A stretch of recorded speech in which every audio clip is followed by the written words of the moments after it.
vídeo faz parte de um trabalho da matéria de Sistemas Operacionais da Universidade Federal de Sergipe, ministrada pelo professor Cleberson Canuto. Segundo Tannenbaum, sistema operacional é um dispositivo de software no qual tem programas do usuário, um modelo de computador melhor, mais simples e limpo, assim como lidar com gerenciamento de memória, de entrada e saída, de arquivos, etc. Muitos já tiveram algum contato com algum tipo de sistema operacional, por exemplo, Windows, Linux, mas poucos sabem que existem vários tipos de sistemas operacionais que se diferem por alguns aspectos. E um desses vários sistemas operacionais temos o Solaris, que foi desenvolvida pela Sun Microsystems e foi baseado no Unix. Suas ferramentas gráficas permitem fácil gerenciamento dos seus serviços, garante alto desempenho e a possibilidade de portabilidade do sistema operacional e dos seus aplicativos, sendo ele monolítico, ou seja, seu sistema operacional inteiro executado como um único programa no modo kernel. A primeira versão do Solaris surgiu em 1982 e de lá para cá, várias outras versões foram surgindo sempre com o objetivo de suprir a necessidade de um sistema flexível, com alta escalabilidade e com maior eficiência. O Solaris tem um sistema baseado em módulos, que é um tipo de estrutura kernel incluindo todos seus dispositivos e componentes, formam um único bloco de código, mas que agora podem ser compilados independentemente em forma de módulo. O kernel do Solaris é implementado como um conjunto básico de funções do sistema operacional com os subsistemas do kernel e serviços adicionais ligados em módulos carregáveis dinamicamente. 7 tipos de módulos carregáveis do kernel são compatíveis com o Solaris, que são eles: classes de escalonamento, sistemas de arquivos, chamadas de sistemas carregáveis, formatos executáveis, módulos streams, drivers de dispositivo e barramento e módulos adicionais diversos. Ele também oferece ao Solaris o ambiente de máquina virtual, que permite a execução simultânea de vários programas. Vamos falar um pouco sobre o gerenciamento de processos e seus conceitos gerais. Os computadores modernos são capazes de realizar diversas atividades de forma simultânea. Evidentemente, é necessário algum modo de modelar e controlar essa simultaneidade. Os processos, e especialmente os threads, podem ajudar nisso. Em qualquer sistema multiprogramado, a unidade central de processamento chaveia de programa para programa, executando cada um deles por dezenas ou centenas de milissegundos. De forma mais precisa, enquanto a cada instante a CPU executa somente um programa, no decorrer de um segundo ela pode trabalhar sobre vários programas, dando aos usuários a ilusão de paralelismo. A isso damos o nome de pseudo-paralelismo, para diferenciar essa técnica do verdadeiro paralelismo de hardware dos sistemas multiprocessadores, aqueles que têm duas ou mais CPUs que compartilham simultaneamente a mesma memória física. Todos os softwares que podem ser executados em um computador, inclusive o próprio sistema operacional, são organizados em vários processos sequenciais. Um processo é um programa em execução, acompanhado dos valores atuais do contador de programa, dos registradores e das variáveis. Um processo constitui uma atividade. Ele possui programa, entrada, saída e um estado. Conceitualmente, cada processo tem a sua própria CPU virtual. Porém, na realidade, a CPU troca a todo momento de um processo para outro. Para entender o sistema de forma mais fácil, é melhor pensar em um conjunto de processos executando pseudo-paralelamente, do que tentar controlar o modo como a CPU faz esses chaveamentos. Esse mecanismo de trocas rápidas é chamado de multiprogramação. Um único processador pode ser compartilhado entre os vários processos, com um algoritmo de escalonamento usado para determinar quando parar a execução de um processo e servir a outro.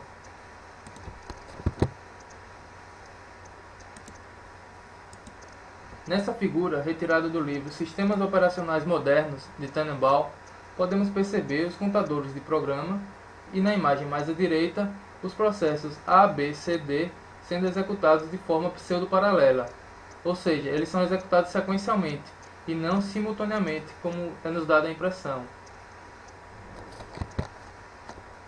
Embora cada processo seja uma entidade independente, com seu próprio contador de programa e estado interno, muitas vezes os processos precisam interagir com outros. Por exemplo, um processo pode gerar uma saída que outro processo usa como entrada. Os três possíveis estados de um processo são: em execução, quando o processo está realmente usando a CPU naquele instante; pronto, quando o processo é executável e está temporariamente parado para dar lugar a outro processo; e bloqueado, quando ele é incapaz de executar enquanto não ocorrer um evento externo.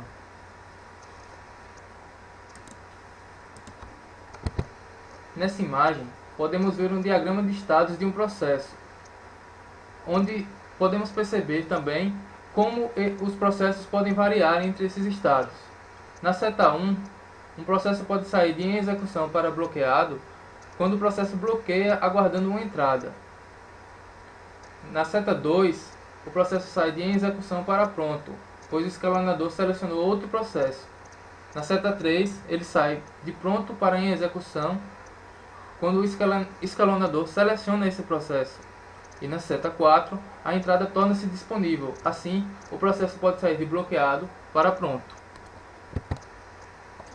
Cada processo tem um espaço de endereçamento e um único thread de controle. Na verdade, isso é quase uma definição de processo. Contudo, frequentemente há situações em que é desejável ter múltiplos threads de controle no mesmo espaço de endereçamento, executando em quase paralelo, como se eles fossem processos separados exceto pelo espaço de endereçamento compartilhado. A principal razão para existirem threads é que em muitas aplicações ocorrem múltiplas atividades ao mesmo tempo. Algumas delas podem ser bloqueadas de tempos em tempos. O modelo de programação se torna mais simples se decompormos uma aplicação em múltiplos threads sequenciais que executam quase paralelo. Quando um computador é multiprogramado, existem múltiplos processos ou threads que competem pela CPU ao mesmo tempo. Essa situação ocorre sempre que dois ou mais processos estão simultaneamente no estado pronto. Se somente uma CPU se encontrar disponível, deverá ser feita uma escolha de qual processo executará em seguida. A parte do sistema operacional que faz a escolha é chamada de escalonador, que faz isso baseado em algoritmos de escalonamento. Agora que vimos os conceitos básicos de processos e threads, vamos ver como o sistema operacional Solaris trata o gerenciamento de processos. O modelo de processo no Solaris é semelhante ao modelo tradicional de processo no Unix. Ele trata os threads em nível de usuário e de kernel da mesma maneira e possui multiprocessamento simétrico. Ao se inicializar o sistema, é criado o processo 0, que por sua vez cria o processo 1, conhecido como init, que é o pai de todos os processos. Cada processo, seja ele pai ou filho, possui o seu próprio espaço de endereçamento, evitando que um processo interfira nas variáveis de outro. Para criar um processo, é utilizada a função fork. Esta cria um processo filho, que é exatamente a cópia do processo pai. Um processo pai pode ter vários processos filhos, e estes também podem ter seus processos filhos.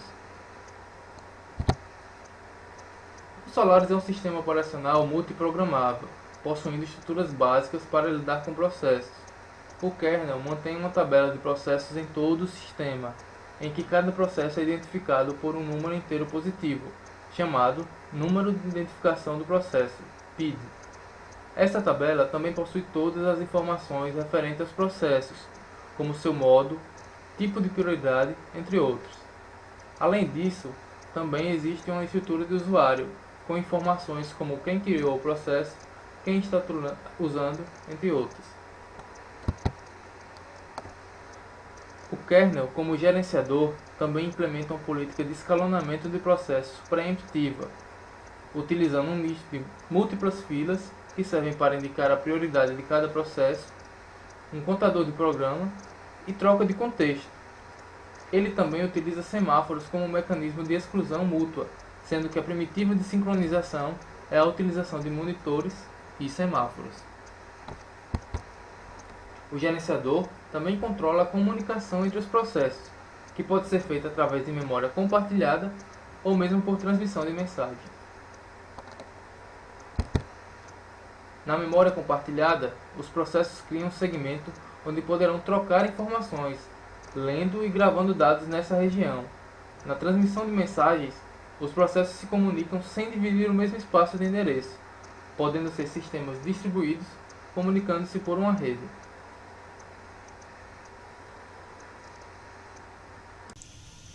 Deadlock. Conceitos de recursos e deadlock. Segundo Tannenbaum, um conjunto de processos estará em situação de deadlock se todo processo pertencente ao conjunto estiver esperando por um evento que somente um outro processo deste mesmo conjunto poderá fazer acontecer. Recursos são os objetos que os vários processos recebem o direito exclusivo de acesso, ou dispositivos, arquivos, etc. Um recurso pode ser um dispositivo de hardware ou um trecho de informação.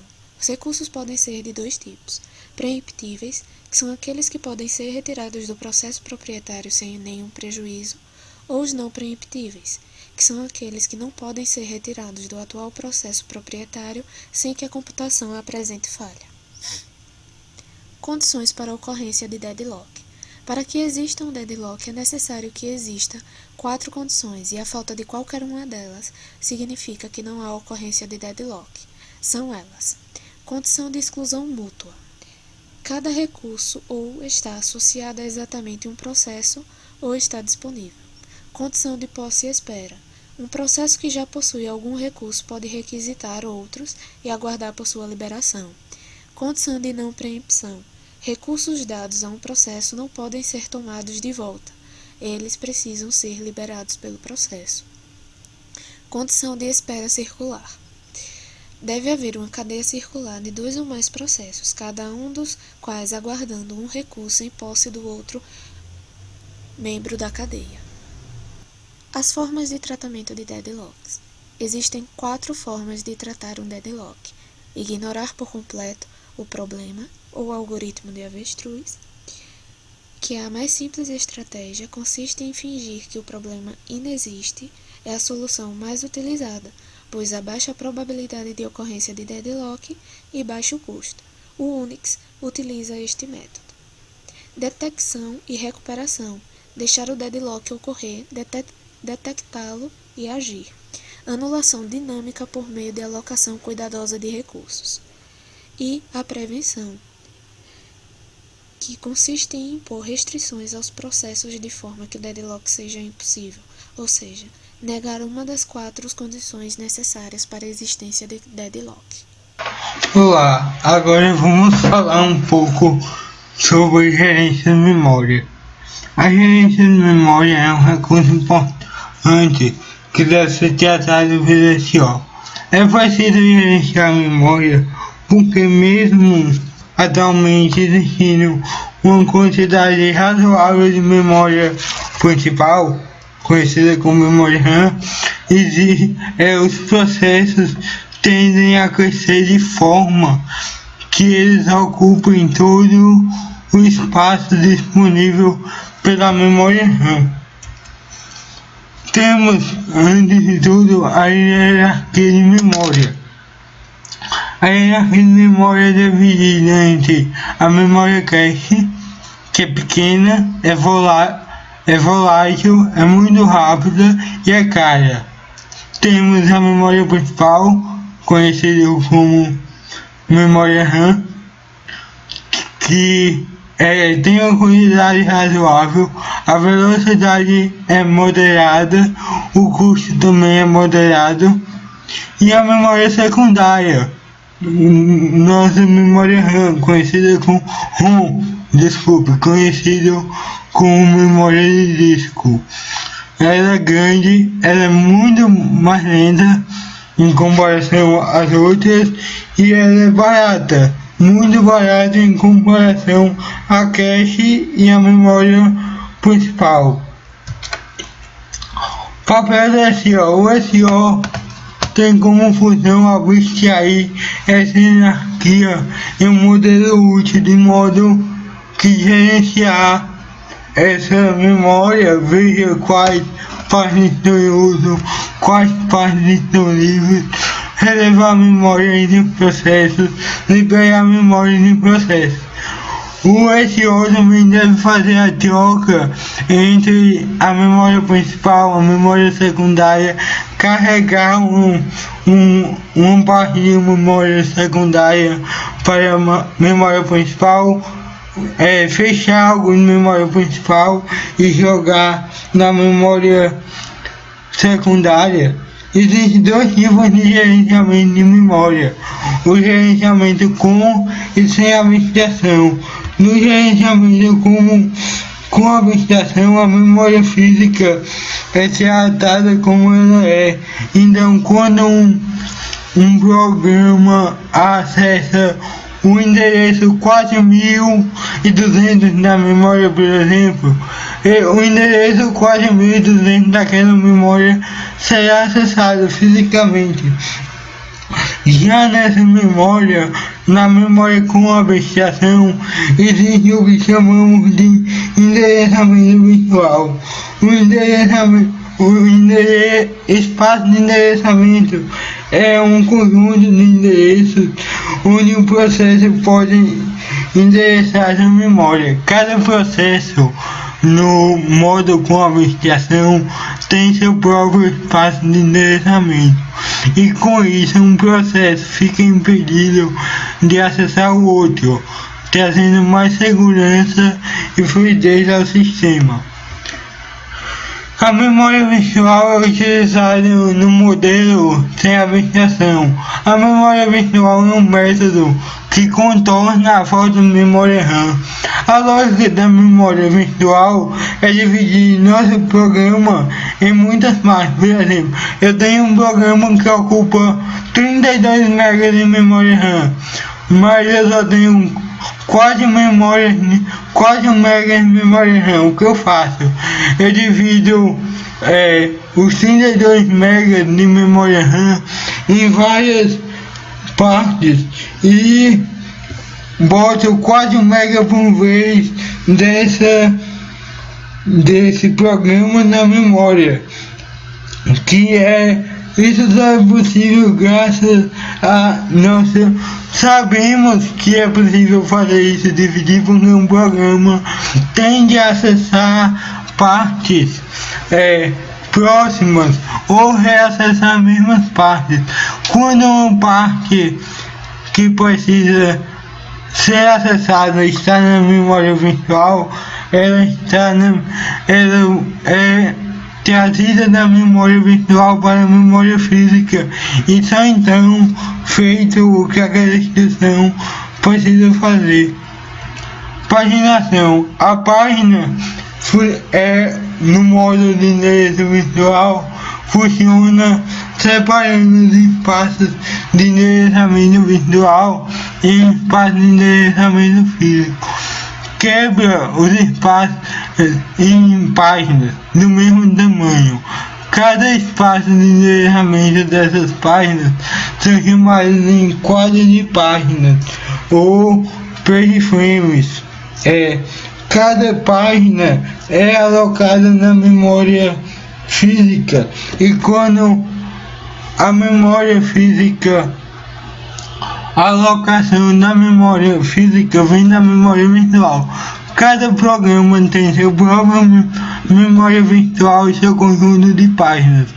No seu conjunto de páginas, ele tem seu próprio endereço, que ele abstrai totalmente o endereço que essa instrução vai estar na página que estará na memória física.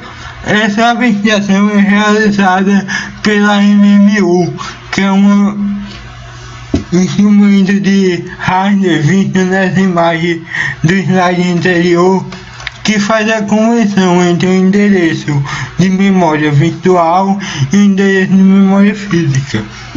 Nessa imagem podemos ver como funciona a paginação. Cada cor dessas no espaço do endereçamento virtual significa um processo. Podemos ver claramente que cada processo tem seu próprio espaço de endereçamento virtual. Só que o espaço de endereçamento na memória física é compartilhado por todos eles. Então a memória física tem pontas de algum programa. Nessa imagem vemos que um frame desse processo destacado em rosa foi referenciado, mas ela não estava na memória física.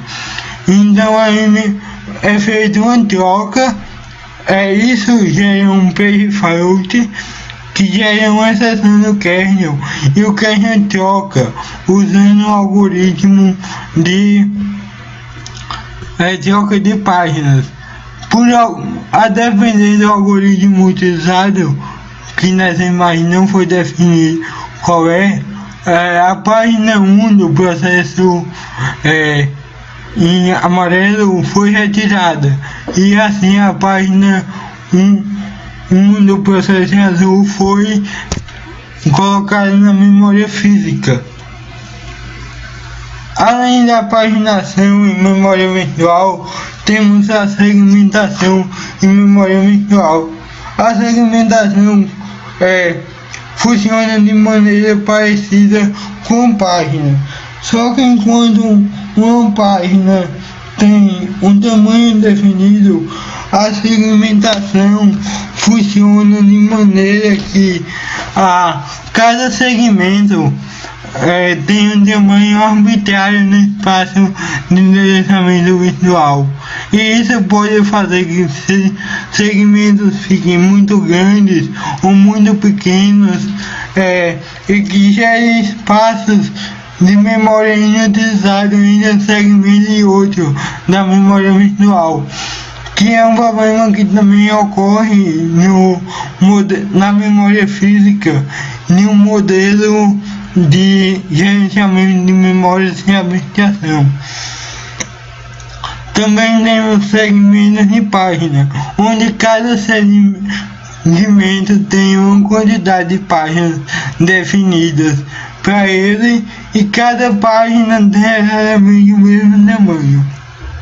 Agora nós vamos falar sobre o gerenciamento de memória no SEO em Foco. O gerenciamento de memórias no Solaris é totalmente gerenciado pelo kernel. O kernel do Solaris tem acesso total à memória. Ele que dá permissão de uso ao espaço de memória de forma segura quando o usuário requisita. O kernel do Solaris utiliza no gerenciamento de memória a paginação, o swap e o cyclical page cache.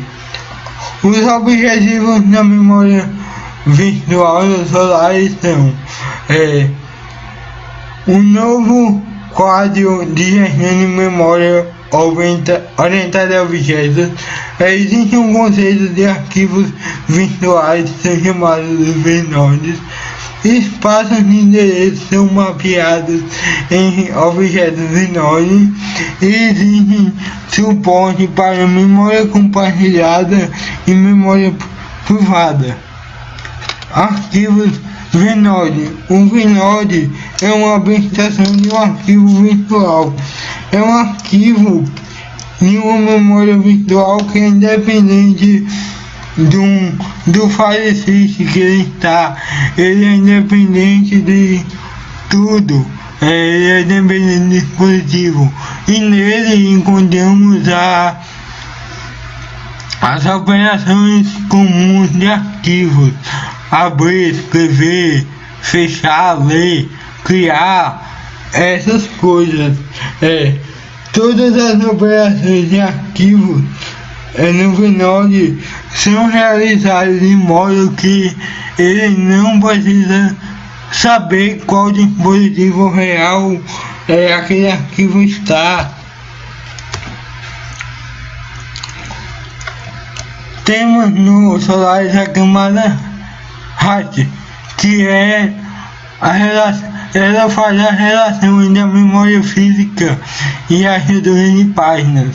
A HAT significa camada de tradução do endereço em hardware. Essa camada é uma máquina de estados de rotinas específicas que gerenciam o mapeamento e a tradução entre as estruturas das páginas e a MMU. Podemos ver pela imagem que a hash fica entre a MMU e os V-Node e as páginas.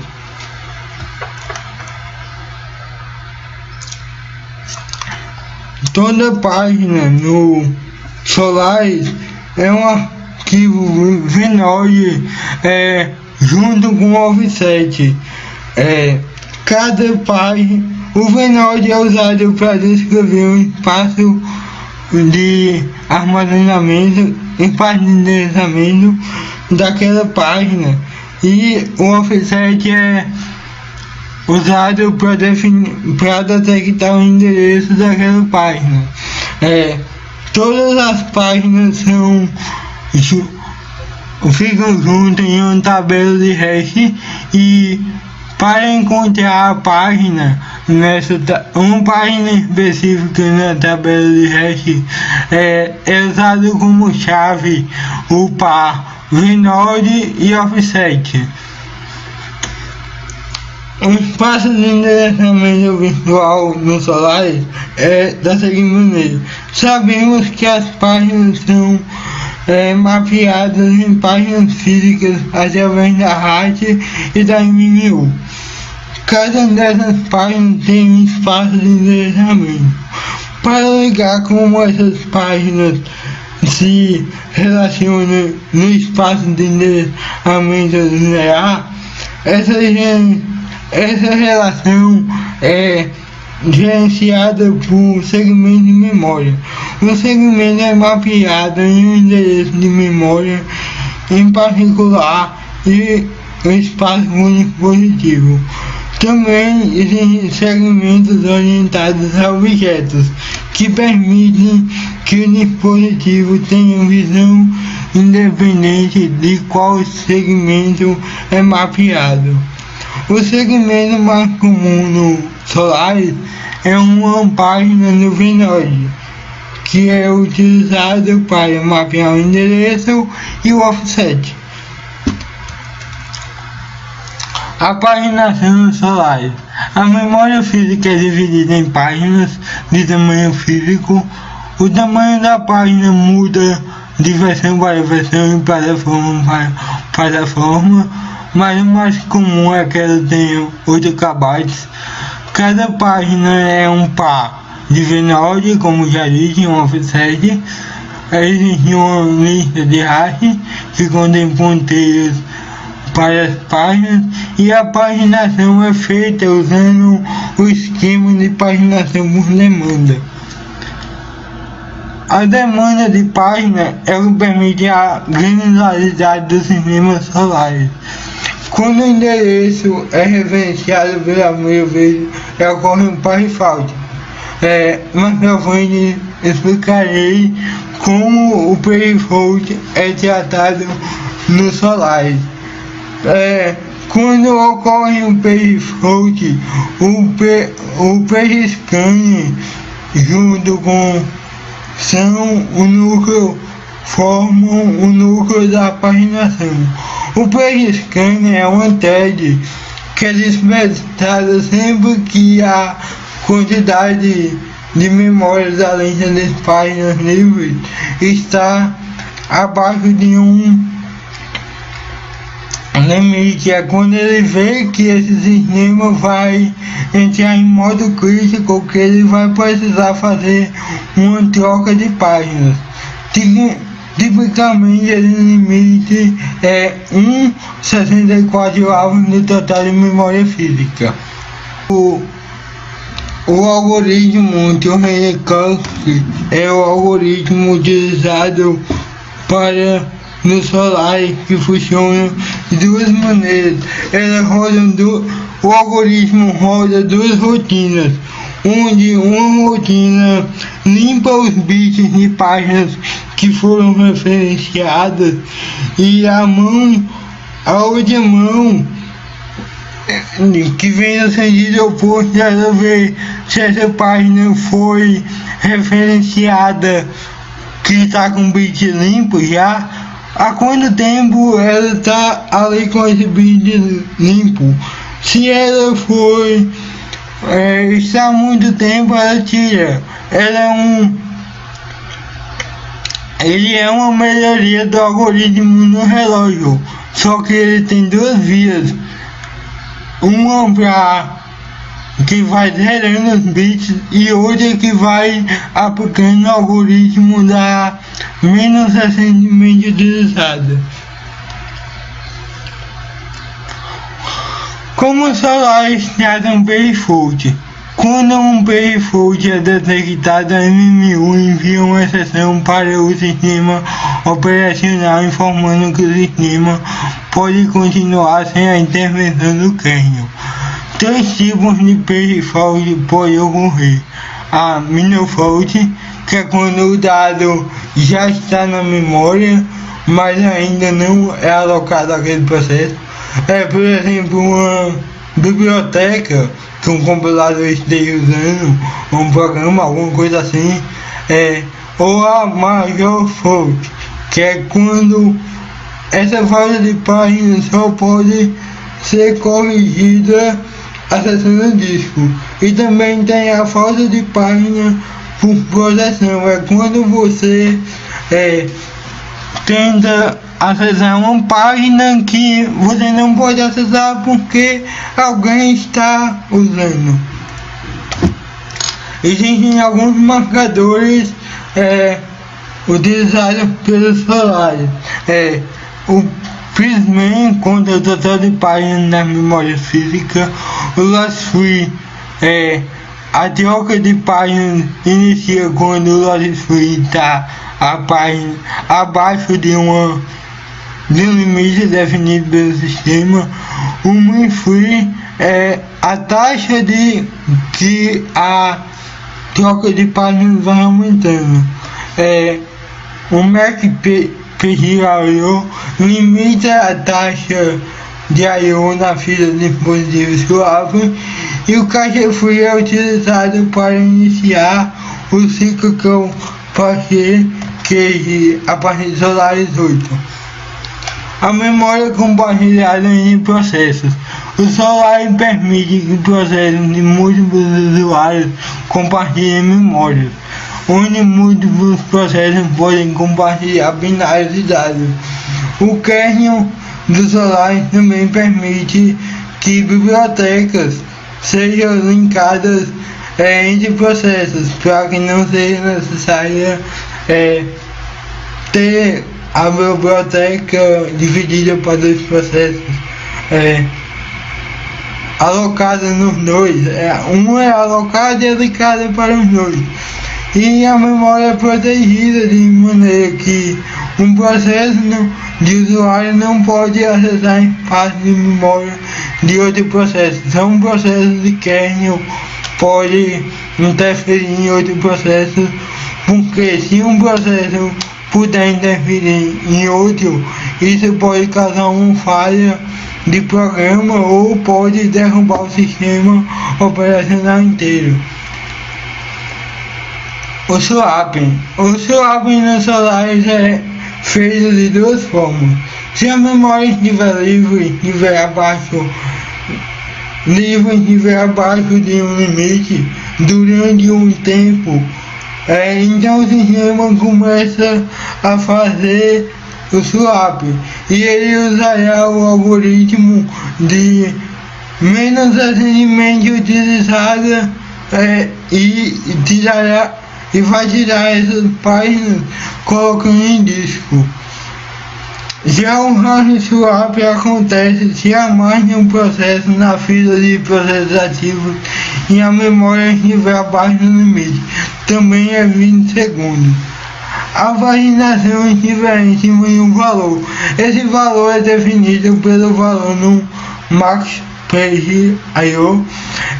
Então o sistema descarrega todos os módulos e caches que não estão ativos. Por fim, troca os processos sequencialmente até que existe memória livre disponível. Prós e contras de uso swap. É uma forma barata de usar memória, é muito fácil de montar, só que é muito lento. Como já é sabido, o swap pega algo da memória principal e joga na memória secundária. E como sabemos também o acesso à memória secundária é muito lento, então esse deve ser o último recurso utilizado quando não há mais de onde tirar a memória. O Cyclical Cache é um algoritmo que faz a remoção de páginas, que foi projetado para remover o problema de cache de sistemas de arquivos com memória virtual. Ela utiliza uma lista para o cache dos dados do sistema de arquivos e qualquer outro objeto tem outras listas binárias bibliotecas. Dessa forma o sistema só compete com ele mesmo por memória.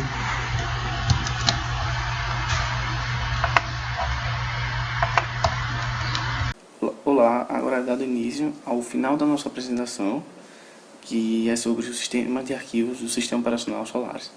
Mas antes de continuarmos, é preciso definirmos o que é um sistema de arquivo.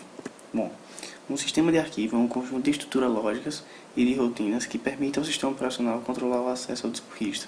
Ou seja, você tem o seu sistema operacional e ele tem que fazer uma abstração do hardware. E com o sistema de arquivos você define de forma lógica uma série de operações, como por exemplo ler, abrir, fechar, sobre os dispositivos de entrada e saída, especialmente aqui é o disco rígido. Diferentes sistemas operacionais usam diferentes sistemas de arquivos.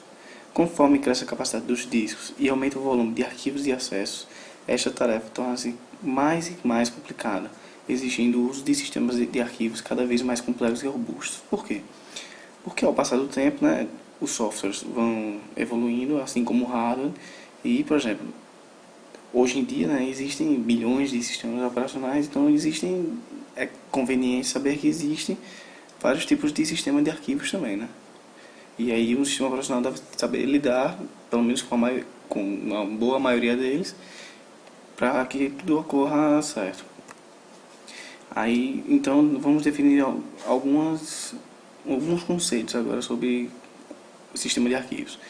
Bom, no disco rígido existe o que chamamos de setores, que todo mundo sabe, que disco rígido é um cilindro, na verdade vários cilindros, onde lá possui um ímã, onde nesses ímãs estão guardados os bits 0, 1. Então, um setor são pequenas porções as quais o disco é dividido. Normalmente, dentro do setor há 512 bytes de informação, ou seja, você tem lá seu cilindro e dentro desse cilindro vão ter vários setores. E geralmente, vários setores possuem 512 bytes de informação, que é a quantidade de bytes que pode ser guardada dentro daquele setor. Um disco rígido possui vários setores, ou seja, um disco rígido pode, dependendo da capacidade dele, vai ter milhões de setores, por exemplo, 512 vezes 10. 512 vezes 10, na verdade, é o tamanho do seu disco rígido. E por aí vai. Mas aí, com o passar do tempo, trabalhar com setores era complicado. Então foi inventado o que nós chamamos de cluster. O que é um cluster? Um cluster é um conjunto de setores. Vários setores agrupados formam um cluster, com o qual é mais fácil de se trabalhar, justamente porque trabalhar setor com setor fica mais complexo o sistema operacional, requer mais processamento, e isso acaba sendo mais lento. E aí, especialmente por os sistemas Unix, existe o que chamamos de inode. Que inode é o quê? É uma entidade encontrada em os sistemas Unix, onde um inode é um TAD, tipo abstrato de dado, usado para representar um objeto do sistema de arquivo. Cada inode armazena a localização de atributos e bloco de disco dos dados objetos. Tais atributos podem incluir operações sobre os metadados, ou seja, alteração, nome do arquivo, tempo de modificação, acesso, etc. Várias operações. Pronto, a partir de agora podemos entrar de verdade no sistema de arquivos do Solaris. Como o Solaris é derivado do Unix, Consequentemente, esse sistema de arquivo também é derivado do mesmo. Ou seja, boa parte, mas boa parte mesmo, do sistema de arquivos Solaris é muito parecida com o Unix, já que um veio do outro. E alguns desses tipos são UFS, Unix File System, que o que é isso? É o sistema padrão dos sistemas Unix, sistema de arquivo padrão. E o UFS já foi o tipo padrão também dos Solaris, mas aí, com o passar do tempo, lá para a época de 2005, isso foi substituído, e agora o padrão dos Solaris é o sistema ZFS. ZFS, Zettabyte File System, foi desenvolvido para sistemas Unix e se tornou padrão para os Solaris. O ZFS é um sistema de arquivo voltado para a segurança avançada e recursos de proteção, eliminando a necessidade de mecanismos de recuperação e que possui grande capacidade de armazenamento. Por quê? Porque ele é bom para os sistemas Solaris. Porque nós vimos lá na introdução que o Solaris é um sistema voltado para empresas, servidores e por aí vai. E aí então, à medida que as empresas vão crescendo, que os servidores vão crescendo, é necessário e se torna obrigatório um sistema mais complexo, um sistema que possa armazenar mais, que possa trabalhar mais rápido, de acordo com a demanda. E aí, a Sun Microsystem, que foi quem inventou os Solaris, decidiu criar o Zettabyte File System, que é o sistema de arquivo ideal, entre aspas, porque nada é ideal, na computação, para os sistemas Solaris. Vamos começar com o sistema UFS. Um volume de disco montado com o sistema UFS possui as seguintes características. Alguns blocos de partição reservados para o boot, ou seja, lá no início do HD, nós temos, junto com o Master Boot Record, a partição do sistema UFS que são reservados para o boot do sistema, ou seja, para dar carga ao sistema. Além disso, existe um superbloco especialmente para identificar o sistema com o sistema UFS, onde guarda também informações sobre estatísticas de ajuste comportamental. Por exemplo, estatísticas sobre funcionamento, se está funcionando certinho ou não. E ajuste comportamental é a maneira como ele vai funcionar de acordo com o sistema. Alguns parâmetros lá. E além disso, há uma coleção de grupos de cilindros. Nessa coleção há uma cópia de segurança do superbloco, o superbloco que acabamos de ver, um número de inodes, um número aleatório, cada qual contendo atributos de arquivos referente ao sistema, e um número de dados armazenados em formato de blocos. O Unix File System está organizado de forma hierárquica, em formato de árvore. Nessa árvore, os itens podem ser tanto diretórios quanto arquivos. Mas o que é diretório? Um diretório pode conter diretórios ou arquivos. Um diretório que está contido em outro diretório, este, por sua vez, é chamado de filho do diretório o qual está contido. Um diretório pode ter apenas um pai. Ele pode ter apenas um pai, mas ainda assim ele pode conter vários filhos. E, por fim, um arquivo pode guardar informações, mas não pode conter outros arquivos ou diretórios. Ou seja, é como se fosse uma folha de uma árvore. E aí a gente pode observar aqui pela árvore um esquema de uma árvore no sistema UFS.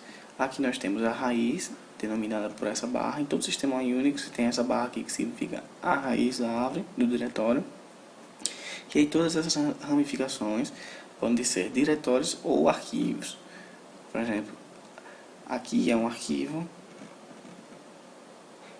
aqui é um diretório pode ter apenas um pai, mas pode ter vários filhos, e por aí vai.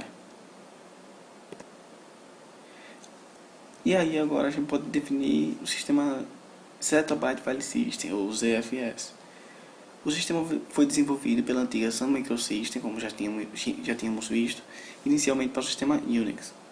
Além da proteção contra a corrupção de dados encontrados em outros sistemas comuns de arquivos, se destaca no Zettabyte File System a proteção contra a corrupção silenciosa dos dados. O que é isso? Por exemplo, com o passar do tempo, né, os HDs, os pendrives, as coisas vão se deteriorando. E aí, consequentemente, alguns setores, alguns clusters vão acabar ficando corrompidos, perdidos. E aí, quando o Zettabyte File System percebe isso, ele mesmo já age contra, ou seja, esse sistema de arquivo é conhecido por pela eficiência máxima dele contra perda de dados, perda de dados em geral e segurança máxima. Uma das principais características desse sistema ZFS, e que também faz sentido ao seu nome, né, é a forma como ele organiza os arquivos. Acabou lhe dando uma capacidade, teoricamente, de armazenar no total 256 zettabytes. Isso é milhões de gigabytes. É impossível, não existe servidor no mundo ou conjunto de discos rígidos, por isso que teoricamente, que consiga armazenar tanta coisa assim. Mas pelo menos no futuro, quem sabe, né?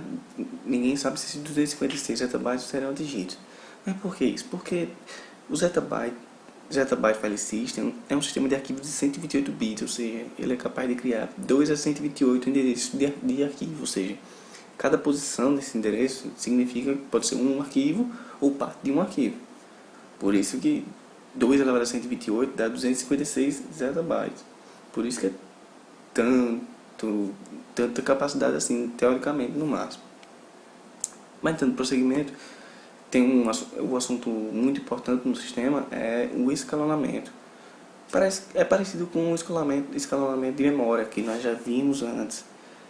Mas dessa vez é nos dispositivos de entrada e saída, de novo, especialmente no disco rígido. Mas vamos lá. No ZFS, o escalonamento se dá por meio de uma adaptação do escalonamento em tempo real com o algoritmo do elevador. Mas o que é o escalonamento em tempo real? No escalonamento em tempo real, processos são separados entre críticos e não críticos. Qual a diferença de um para o outro? Processos críticos são aqueles que necessitam de um escalonamento mais rápido, pois se executados depois de seu prazo, podem causar defeitos ao sistema. Vamos ver aqui no gráfico. Nessa figura aqui mesmo.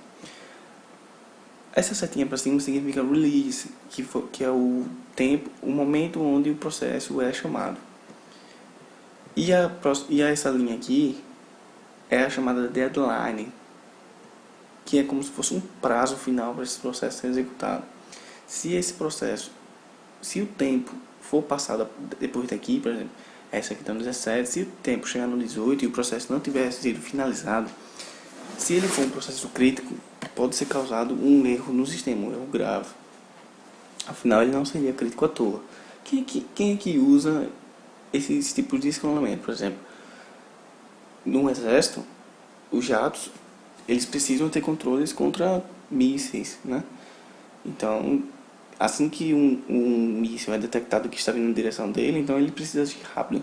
Então ele tem que parar tudo que está fazendo e escalonar para o processo, para que o computador tome conta e faça o que tem que fazer para evitar um problema maior, que seria o míssil atingir o jato e ele explodir.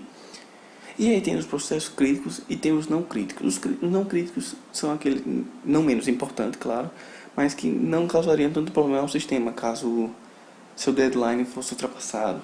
No máximo seria uma diminuição do desempenho, mas que depois de um tempo poderia voltar ao normal. E o algoritmo do elevador é o mais simples deles. A definição é: a partir da direção inicial do movimento do cabeçote são pegas todas as requisições que serão contadas no sentido do movimento. Após serem atendidas todas as requisições daquela direção, o cabeçote muda de direção e passa a atender todas as requisições que estavam aguardando, ou seja, a direção inicial era da direita para a esquerda. Então o cabeçote sai da direita para a esquerda e sai pegando todo mundo a partir dali, por exemplo. Ele começou aqui na posição 10. Então ele vai pegar todo mundo que está à direita do 10 inicialmente. Depois que ele pegar todo mundo, ele vai pegar todo mundo que foi para a direita do 10. Então, vamos dizer que ele ainda está indo para a esquerda. Se um processo for chamado na posição 15, ele não vai ser pego agora, ele só vai ser pego depois que todo mundo chegar, depois que todo mundo à esquerda do cabeçote for atendido. E aí depois o cabeçote muda para a direção direita e é atendido à posição 15, o processo que está lá. E além de todos aqueles sistemas de arquivos que a gente já viu, tem outro, que é o sistema de arquivos virtuais. Mas o que é isso? Um sistema de arquivo virtual é baseado em uma estrutura de diretórios em árvore. não existe independência entre a estrutura lógica desses diretórios e o local onde os arquivos não estejam armazenados. Graças a isso, uma estrutura de arquivo pode ser formada por diferentes discos, inclusive em estações remotas. E aí, tal arquitetura é chamada de Virtual File System, ou VFS. Esse sistema não é exclusividade de Solaris, tá?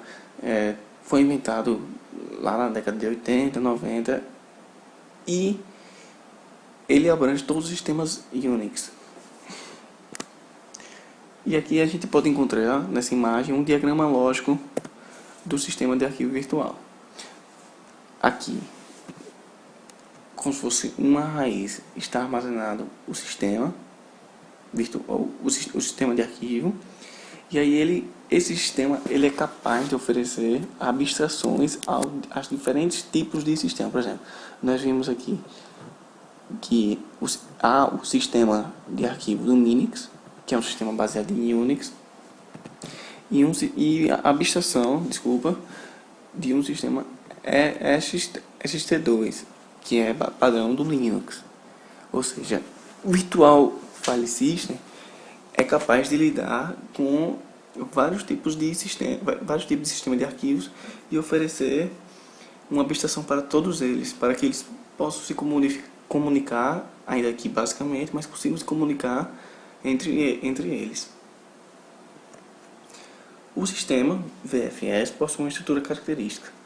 Fazem parte dessa estrutura os seguintes componentes, alguns deles. Um superbloco, que é utilizado para guardar informações sobre um sistema de arquivo específico. Todos os objetos que estão no superbloco são ligados por uma lista circular duplamente cadeada. E um inode, que guarda toda a informação necessária para que o sistema de arquivo possa manipular os arquivos ou diretórios. Ou seja, em cada um desses aqui possui um inode. E um inode que serve para que ele possa manipular cada um desses sistemas diferentes aqui. Como já vimos antes, o Solaris é um sistema voltado para grandes empresas, com uma maior eficiência quando se trabalha com aplicações de cliente e servidor. E aí nós já vimos dois tipos principais para um arquivo. Sistema de arquivos baseado em disco, que é o UFS e o ZFS, e acabamos de ver o VFS, que são de arquivos virtuais. E agora fica faltando um, que é o arquivo baseado em rede, o NFS, ou Network File System. Esse sistema funciona como um serviço que realiza o compartilhamento de sistemas de arquivos entre os nós de uma rede. Para existir tal compartilhamento, o NFS utiliza uma interface cliente-servidor. Algumas características desse sistema são ler e gravar arquivos de acordo com o pedido do cliente, exportar sistemas de arquivo para disponibilização a futuras aplicações de clientes e, principalmente, não guardar informações de arquivos abertos por clientes, entre outras coisas. Porque, por exemplo, esse sistema é padrão do Solaris. Esse sim é padrão do Solaris. Mas ele pode se estender como todos os derivados de Unix para outros sistemas também. E o que é que ele tem de importante? Porque esse sistema ele tem uma eficiência muito ótima quando se trata de redes, até porque ele foi criado para tal aplicação. Então ele está muito difundido no comércio e muita gente usa ele. Bom, agora chegamos ao fim da nossa apresentação. Espero que vocês tenham gostado. E qualquer dúvida vocês podem deixar no comentário. Muito obrigado.